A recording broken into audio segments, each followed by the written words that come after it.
Script. How to trade stocks on Interactive Brokers for beginners. Ready to start trading stocks with Interactive Brokers but not sure where to begin? Let me help you.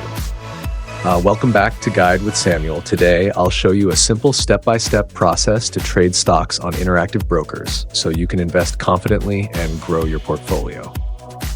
Step 1. Log in to your Interactive Brokers account via the website or mobile app. Step 2. Navigate to the Trade tab or dashboard. Step 3. Use the search bar to find the stock you want to buy by typing its name or ticker symbol. Step 4. Select the stock and click Buy. Step 5. Enter the number of shares you want to purchase. Step 6. Choose the order type. Market order for immediate purchase or limit order to set your desired price. Step 7. Review the estimated cost and fees. Step 8. Confirm and submit your order. Step 9. Monitor your order status in the Orders or Portfolio section.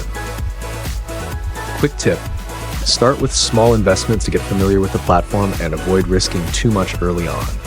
If this video helped you, please like, subscribe, and comment any questions you have. Thanks for watching Guide with Samuel.